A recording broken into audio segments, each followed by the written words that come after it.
Rob Reiner and his wife Michelle, they were found dead in their home yesterday afternoon, and it appears like they were murdered. Their son Nick's been arrested and booked for murder, and the reactions, including an absolutely psychotic one from the person in charge of this country, they're flying everywhere. But with there right now being so many unanswered questions, let's start with the specific details of what we do know. So yesterday afternoon, the LA Fire Department responded to a medical aid request at the house of the Reiners owned in Brentwood. There, the bodies were found with knife wounds, and the LAPD confirmed that detectives from the Robbery Homicide Division were investigating the deaths as an apparent homicide. And also, if you're not familiar with Rob Reiner, you're probably at least familiar with his work in film and television over the last 40 years. He directed This Is Spinal Tap, When Harry Met Sally, The Princess Bride, just to name a few of them. He also, I'll say, acted. He won 2 Emmys for his role in the sitcom All in the Family. He made an appearance in Sleepless in Seattle and even had a recurring role in season 4 of The Bear. And then, it's just the entertainment stuff. He was also a liberal political activist who campaigned on behalf of marriage equality, spearheaded campaigns against smoking, and even considered running for governor against Arnold Schwarzenegger back in 2006. Right then, as far as he and his wife Michelle, they met while he was working on When Harry Met Sally and got married in 1989 and went on to have 3 kids of their own, 2 sons, Nick and Jake, and 1 daughter, Romy. And it's also with Rob having come into the relationship with an adopted daughter from a previous marriage.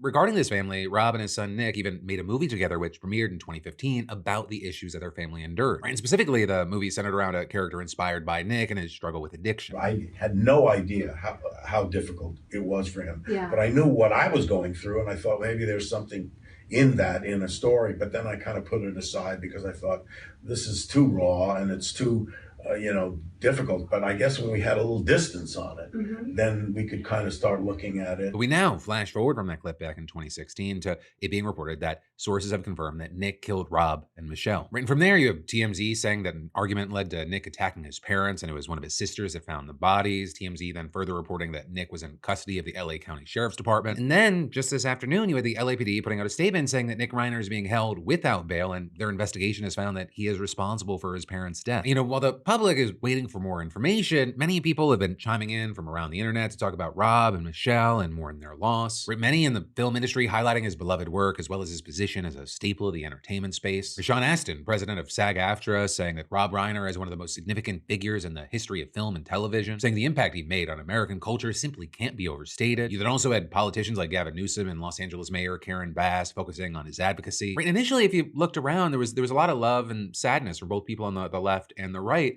towards what happened with Reiner. And with that, you even saw many prominent Republicans saying, hey, people on the left, look at what's happening. We're saying liberals are desperately searching for a prominent conservative mocking Rob Reiner and his wife passing and saying they've seen nothing but love, which I guess possibly Donald Trump saw those takes and was like, I'm gonna be a big asshole and make all of this about me and just be a disgusting piece of shit. Because he decided this morning to post about Reiner and his wife saying, a very sad thing happened last night in Hollywood. Rob Reiner, a tortured and struggling but once very talented movie director and comedy star, has passed away together with his wife Michelle, reportedly due to the anger he caused others through his massive, unyielding, and incurable affliction with a mind-crippling disease known as Trump Derangement Syndrome, sometimes referred to as TDS. He was known to have driven people crazy by his raging obsession of President Donald J. Trump, with his obvious paranoia reaching new heights as the Trump administration surpassed all goals and expectations of greatness, and with the golden age of America upon us, perhaps like never before. May Rob and Michelle rest in peace. With then, even some of Donald Trump's most ardent supporters going, what the fuck? How is this real? This is disgraceful. Granted, you had some still trying to play defense for the president. And well, of course, we're still waiting for more information to come in, more confirmation to come in. With the likes of Republican Marjorie Taylor Greene writing, many families deal with a family member with drug addiction and mental health issues. It's incredibly difficult and should be met with empathy, especially when it ends in murder. It's saying this is a family tragedy, not about politics or political enemies. And it appears that one of the reasons, especially among even further right-wing circles, that Rob Reiner was given at least some grace, not universal. People noting Rob Reiner was both classy and sincere when Charlie Kirk was murdered, saying, let's return the sentiment now that he and his wife have been murdered. But for now, regardless of the self-centered, sundowning ramblings of the president, we're gonna have to wait to get more information about the death of Rob and Michelle Reiner, as well as